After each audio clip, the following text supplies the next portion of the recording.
Hello and welcome to another edition of Sports Talk Philadelphia. I'm your host, Tommy McIntyre Jr. Well, the Eagles lost another critical division game against the New York Football Giants. They're now 0-3 in the division. We're going to be talking that as well as, well, the winless 76ers, 0-7 so far this season. And then we're going to go to the Flyers, another team in the Wells Fargo Center, who's about 500 right now, so they're looking all right. We're going to be talking all that and more coming up after this. 7, 6, 5, 4, 3, 2, 1. You'll never have the sacred stone. Oh, this you crazy mother.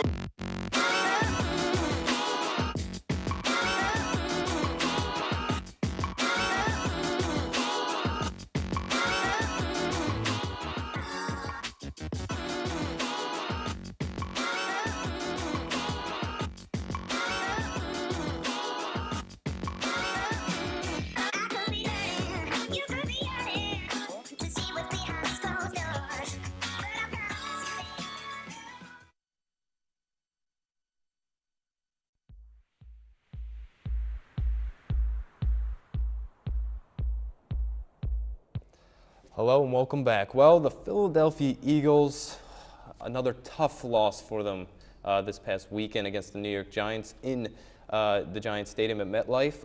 I got two great guests on coming on for the first time, Selena BMAC, to talk a little Eagles, so I'm very interested to see what she's going to say, as well as Josh Abrams. Thanks for coming back on. He's going to be here to talk all things Eagles, Flyers, and Sixers. All right, let's get right to it. Let's look at a summary of this football game because obviously another big loss for them. Honestly, I thought that this was a critical, needed game. I mean, you cannot go 0-3 in your own division to start off, and they just did that. So, Selena, start us off. Just kind of explain what you saw in that game and where the team is. Well, my opinion, this game was nothing short of a catastrophe. I mean, I know we have a rookie quarterback and a rookie coach working right now together, trying to figure out this team out, but they need to get things together. They're not closing out games, and that was pretty evident in this Giants game. This is their fourth loss of the season and their third in the division, as you said. They haven't beat a division team yet, and with this fourth loss, it is also the fourth time this season that the offense has had the opportunity to take the lead, and they couldn't capitalize on that. And I like Doug Peterson. I like his coaching style, but I think he's making a lot of rookie coaching mistakes. I think he really needs to step up. He needs to stop taking the risks that he is. He needs to stop not electing to go for those critical field goals that could give them the lead in games. And I think Sunday's loss is a real lesson for them. Josh, speak a little about that side of the football in terms of the coaching. What was the coaching mistakes? And we've seen this week to week now. It doesn't seem like they're making the corrections that need to be done either, and that's a big thing you're seeing with the critics of the team, the fans, as well as the media saying what is going wrong on that side of the ball. Well, Selena basically took the words right out of my mouth. We are seeing the rookie mistakes not only in Carson Wentz, but yes, as you said, in Doug Peterson. You know, it's really hard for me to fathom why Peterson is making these same mistakes over and over again. And I can't say it. I might be saying it for the rest of the season, Tommy, that everything matters in these close games. I said it the week before in our loss against the Cowboys, and I said it 2 weeks earlier against the Redskins and the Lions. You know, this really needs to be turned around fast before I say it on every show for the rest of the season, that everything matters in these close games, and that I think it all starts with the coaching, and the coaching needs to be turned around as soon as possible before we have a dismal season like we did last year. Yeah, let's see if we can get the graphic up for this Eagles game against the Giants. I don't know if we already got it up once, but if kind of just explaining what went wrong for the Eagles. They had basically Odell Beckham Jr., another guy that really we knew he was going to be a big-time player for that team, and you see what he does. He gets two TDs and 4 receptions. Eli Manning even making mistakes at the end of the game, but they still just were not able to get past this team. Selena, speak a little bit about that. Yeah, I agree. I think when you know that you have a guy such as Odell Beckham Jr. coming in, you're going to have to face him with that Eli Manning tandem. Your secondary really needs to step up, and the Eagles really didn't do that, and that's been an ongoing struggle for years, that this defense is now working on that. And I like a lot of the guys on the secondary, and I like Jim Schwartz too, the new defensive coordinator, but they still, like Doug Peterson, have to get it together.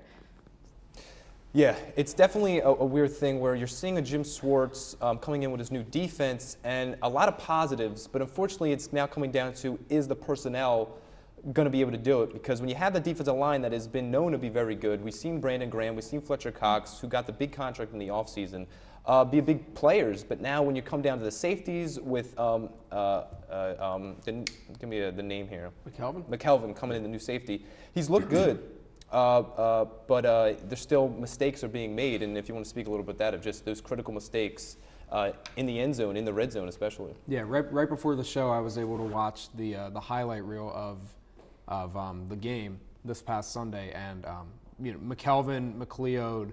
I'm not going to single both of them out because it is a team game, but our entire secondary just looked awful. And I know Odell Beckham Jr. is arguably the best receiver in the league, if not the best, one of the best. But they were making some bad plays, taking bad angles on routes. And on that very first touchdown OBJ had, he literally zipped right through the defense into the end zone. And, that just can't happen. Even though, as I said, OBJ is an elite wide receiver, if he's going to do that against us, God only knows what Julio's going to do on Sunday. Absolutely, and honestly, let's talk about the defense, the mistakes for the Eagles. Let's look at the Eagles receivers. We have a graphic of them, and I mean that was a story of this season. In all honesty, the drop passes, and what I think we're really starting to see is just the terrible route running. It seems like in the game, they're just not running good routes. Guys like Jordan Matthews and such, who are really just not coming to play fully, and a rookie quarterback in Carson Wentz, who did have 2 critical mistakes with those 2 interceptions in the first half.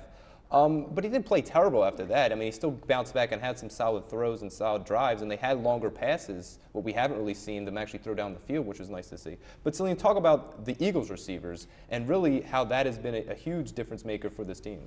Well, one of the things that I think the Eagles receivers have struggled with is keeping control of the ball. I've seen Jordan Matthews drop countless passes this season. Nelson Aguilar is having a terrible season, honestly. Doyle Green-Beckham is not being used as much as he could be. Bryce Treggs is young and he's got potential, but this was his first game last Sunday against the Giants. And obviously now no Josh Huff after he was cut. So you also have your tight ends, Zach Ertz and Brent Selleck, but now I see Brent Selleck being used as more of a blocker than anything else, and Zach Ertz has had a lot of trouble this season so far connecting with Carson Wentz. So I think as a whole, they really need to all step up together and try to figure something out, especially like Jordan Matthews. You're the #1 receiver currently. You need to figure out how to work with your quarterback to be connecting on these plays.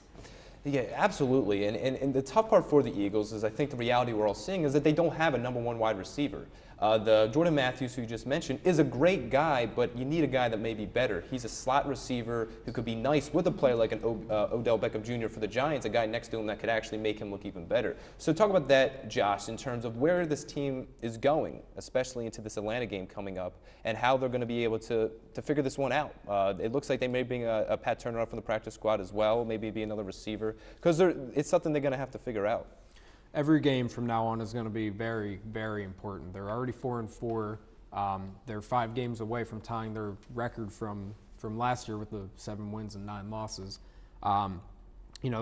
Basically right now in the middle of the season, I hate to say it, but it's crunch time. We need to start winning games, especially those division games, because if we go winless in the division, then obviously that means no playoffs. Yeah.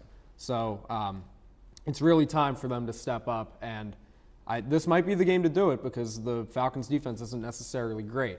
So maybe they can start from here and just build up some wins, especially in the division, because we do have New York, Washington, and Dallas all coming to the link.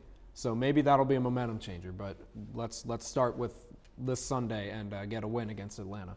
Well, Josh, you just mentioned the Atlanta Falcons, the team the Eagles we face this week. We can get the picks of the week up.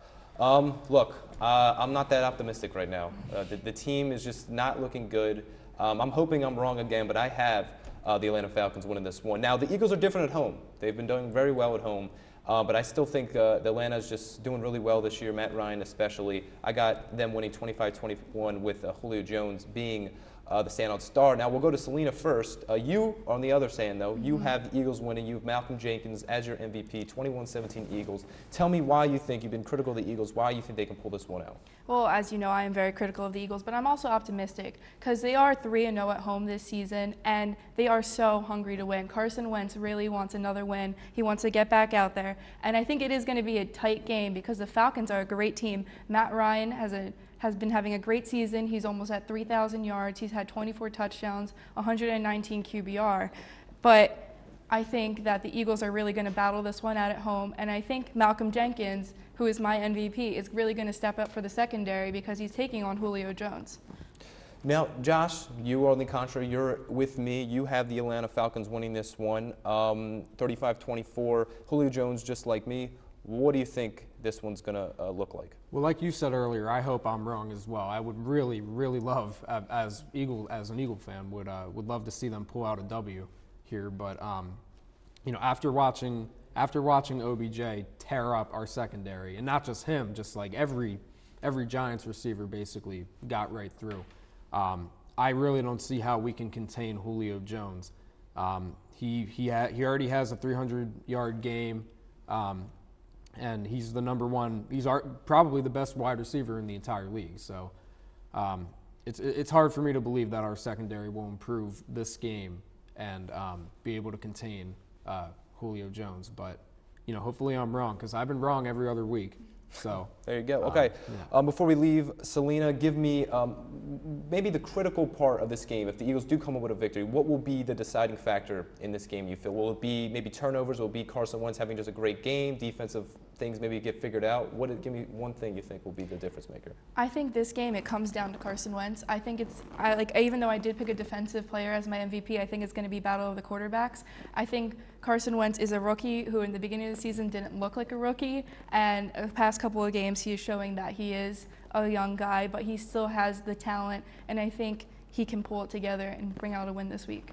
All right, Eagles fans, let's hope Selena is right. We're all going to be watching, obviously, and tune in for next week's episode when we'll dissect the whole game. But we're going to take a quick break, and we'll be coming back with Kevin Cook. So I want to thank Selena BMAC for coming for the first time talking Eagles, and Josh is going to stick around as well to talk Flyers and Sixers. So stick around. We'll be right back.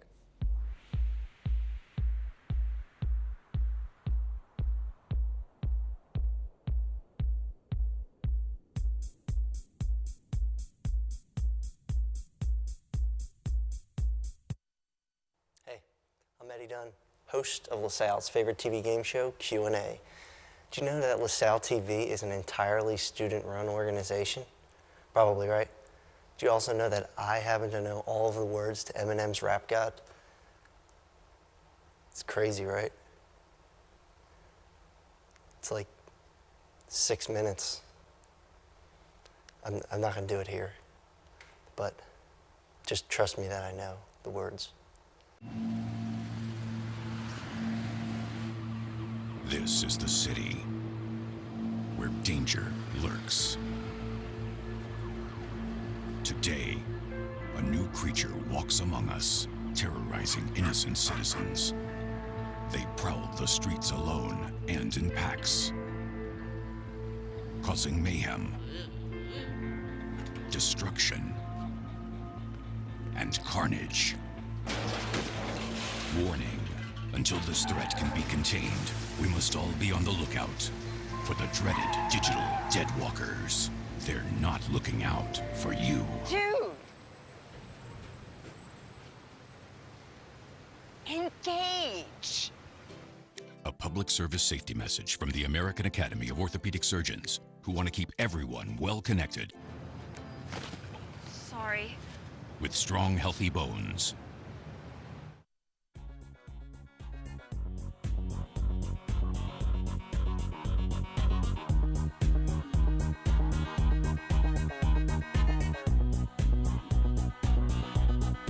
Hello and welcome back to Sports Talk Philadelphia. All right, I want to introduce my guest to you today, Kevin Cook, coming on to talk some Sixers as well as Flyers, and Josh Abrams is sticking around to talk as well. So let's get into the Philadelphia 76ers. 0-7 on the year so far. Have lost some tight ones, especially recently coming against the Indiana Pacers in Indiana.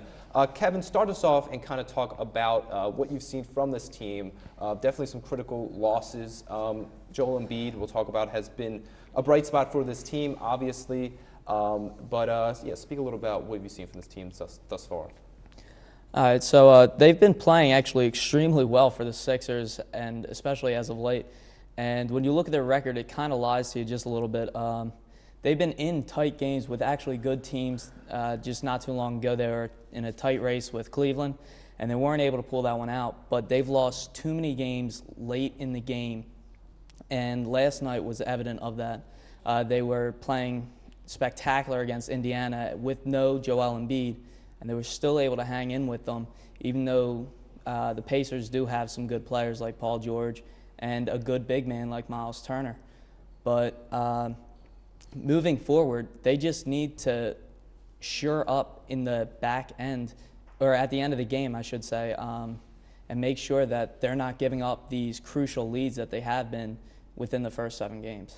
It's definitely seemed like that fourth quarter, that almighty end of the game, they'll have a chance, they seem like they're in it, and then it just falls from under them. Now, they don't have as much youth players as they used to, really. I mean, they got guys like Sergio Rodriguez. And now they got Ilyasova and Henderson to kind of spell some of these younger players. And you would think that they would have more of an idea of like how can we get a W here, but they're still just not able to do it. And Josh, maybe speak a little bit about that factor into it. Is it related to Brett Brown? Is he a problem? Has he lost so much now that he doesn't even know how to pull out a victory? Because it seems like even their end of the game plays are not always the best drawn up.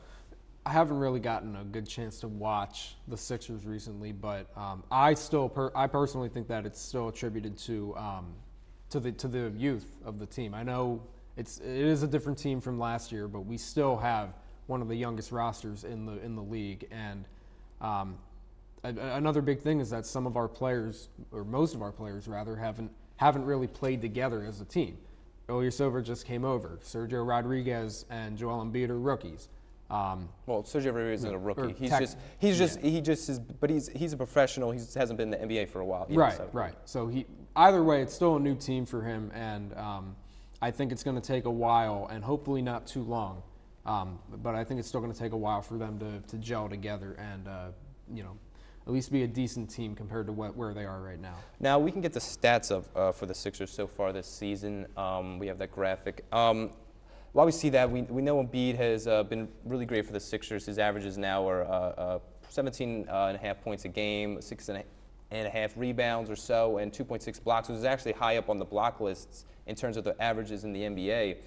He's only playing a little over 20 minutes, which is really impressive if you consider that. And so, Kevin, talk a little about what you've seen from Embiid. That obviously, he's gone through some troubles, especially with turnovers. At least that's what I've seen. Maybe even a little bit of obviously, he's been out for 2 years not playing the game, so he has been a little winded at times, it almost seems, hands on the knees. What are you looking forward to him for the rest of the year? And obviously hoping he stays healthy, but in terms of his game? Well, in terms of his game, just like you said, he needs to limit the turnovers. And I think a lot of that's going to come when we start getting better ball handlers around him as well. I mean, you got to remember, we're without probably one of our best players in Ben Simmons. We haven't even seen him play yet. But we can be positive that when he comes back, he will be the guy with the ball in his hands towards the end of the game. And right now, it's just too much on Joel Embiid to have him be your point guard, your number one scoring option, and your best threat in the middle, down low in the low post. It's too much for him, and he's not able to do all that all at once in the late game. So I think that's probably the credit for why he is turning the ball over so much, especially towards the end of the game.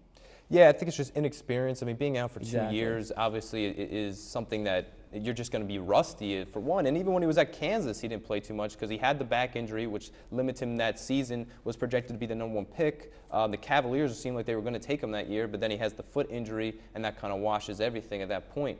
But Joel Embiid has been fantastic outside of that. Okafor as well has looked nice considering he's coming off a knee injury.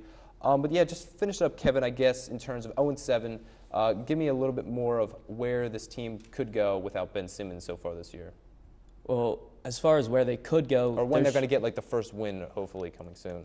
They should have won a number Yeah. of games. They've had leads in 4 of their fourth quarter game, or in the fourth quarter in 4 of their games. So they should have pulled out some of those games, and their shooting's finally starting to come around. Covington last night played extremely well, as did Henderson. Sarge shot the ball pretty well, especially coming down the stretch there. So the team's starting to get a feel for each other, and they're starting to shoot the ball better. And all that only means good things for the Sixers, as they have a number of good big men. And once they start getting healthy and all of them start playing, like Noel, Okafor, and Embiid, and this shooting continues to be like it was last night, wins will come soon and often for the Sixers. All right. I hope so much that the Sixers can get a win soon, because it's been hard. We don't want to be like last year where it took us like 20 games to get a win. But we'll be praying. The other team in the Wells Fargo Center is the Philadelphia Flyers, and they're so far this season around 500 so far in terms of their play. Some tough losses here and then. They did have a couple-game winning streak. But let's go to you, Josh. You were able to be at the Red Wings game. Tell me a little bit of what you've seen from the Flyers this season. Well, in the first period of that game, I saw just like I said last week, is fight. They were like, going back and forth with the Red Wings, and they were able to score first, but then they gave up the first goal. I forget who scored it, but it was 1-1 after the first period. After that, it seemed like after their first goal, they were just sloppy. I think in the first 10 minutes or so, we were controlling Detroit, and then all of a sudden, Detroit was just pressuring us so much to the point where we were turning it over in our own zone, which is what you can't have. Luckily, they weren't able to capitalize on it. And then, once again, we went back and forth, and we just weren't able to close it out in a shootout, which makes sense because it's the Flyers. So it's been different from the other games where we've been in offensive shootouts, losing 5-4, winning 6-5 or whatever. So. It was nice to see the defense step up, definitely. Provorov and Gudas specifically had a good game against the Red Wings, but we just need to be able to finish out games, and that's all it comes down to. Let's get actually the Flyers stats up here just to kind of see who's been the big players for the Flyers. Obviously, Giroux leading them in assists. He's been a guy that has always been leading the team in points because of that. I mean, goals-wise, he's 4 up now. Voracek still looking good, still has a really great start to the season. And Simmons as well, looking nice. Kevin, speak a little about those players in particular, as well as just the team as a whole thus far. The offense is playing extremely well for the Flyers, as Josh kind of alluded to. They are able to get on the board, and normally when they do that, it's happening often. Their struggles come early and kind of later in the game when they're constantly conceding the first goal, and then they're also conceding goals late in the game to break the ties that they've worked so hard to bring back to a draw. So as far as what they need to do to keep improving that is they need to shore up in the back end. They're starting to get better play out of the 2 goalies, but some of the defenders are still young, and I mean, that's only experience from that position is only going to come with more games, and that's what they need is just more time on the ice. It's definitely something we hope they can figure out for sure. Josh mentioned shootouts has always been a problem for the Flyers. Josh, where do you think in terms of the defense, where have they been looking in front of the goaltenders? Obviously, the situation with Mason is going to be a thing we've talked about all year of the goaltending situation. So speak a little about the defense. Well, the defense is definitely different than it was last year because of Provorov. I think we might not have as great of a defense as we did last year, but it's a long season and there's a lot of time for improvement. So I think we're gonna get it figured out. Let's hope so. No, but let's get right into Fast Five now. That's gonna do it for Flyers talk. We'll start with Kevin about the Flyers. Over under 2.5 punches you could take from Wayne Simmons, a man who was deadly in those fights, who had a 1-punch hit and knocked a guy down. Over under 2.5, could you take from Wayne Simmons? Oh, definitely under. I would not last 1 hit from Wayne Simmons. He hit me, I'd be hitting the ice. I can barely skate, so definitely under. You don't have to be on ice for this hit, but obviously it wouldn't be good no matter what. Josh, let's go to you. Another over under. Over under 1.5 fourth down calls Doug Peterson's going to go for this Sunday? Because we already know he loves those. Over under 1.5, he'll go for it. Well, it's all going to depend on the situation and where we are in the field. But he was really gutsy making those calls against the Giants. So I'm going to go with over. I'm going to go just over 1.5. I wouldn't be surprised, but Right. you'd think he would learn a lesson eventually. Let's go back to you, Kevin. Sixers. Brett Brown. Obviously, he's been with this team now through this struggle. I'll go with another over/under, I guess, in the sense that how many wins do you think he's going to have to get in order to kind of stick around with this team? Is wins a factor? Is it about more the fact that when you break it down, is it more how the team looks? Is it the end of the game situation? What do you think it is? For Brett Brown to get fired, I think it's going to come down to coaching at the end of the game. So I don't really think wins are a factor. But if you had to put a number on how many wins that the Sixers have this year and he would get fired, it would probably be 10 games. If they only won 10 games this year, I'd say he got fired. He would be getting fired after Really, this year. you think Yes. that's the critical? It's at this point now where it seems kind of, it's a tough one because you don't know. It seems like I don't know if he's the problem. Also, eventually, I don't know if he's a great coach in the sense, but we've never actually seen him be able to pull off victories. And you question, is it him or is it also the team? So we'll have to wait and see for that. Okay, Josh, to you, Julio Jones, you predicted MVP of the game this weekend. How many yards is he going to have in this one? Well, since he is on my fantasy team, I'm hoping for a lot, so I'm going to say around 150. I can see him going off against the secondary. But like I said, hopefully that's all he can do and we can get a win. So, yeah, we hope so. We predicted otherwise. Right, But he's been great. Matt has. Ryan has been having a terrific year. They're 6-3. They're trying to come in Philly and get a win. We've been struggling. MVP candidate, arguably. Yeah, absolutely. All right, Kevin, last question, another Sixers. Joel Embiid, a guy we just talked about, didn't play the first of the against the Pacers. People were shocked by that, didn't make the trip. How many games do you think this year he's going to play? I would say like maybe over/under is 67.5 games. That seems like a lot maybe, but I mean there is 82 games in the season. Do you think he gets over that? I mean, that's a tough question. I think before I said he'd be getting in the 60s. So I think he will play right around that 2/3 of the season, kind of get pushing into the lower 60s. So it wouldn't surprise me if he gets in there. But back-to-backs, definitely you won't be seeing him this year. And possibly even if it's 2 days apart, but they're traveling and there's a travel day in between, you might not see him during those games. So probably right around, he'd be pushing for 60.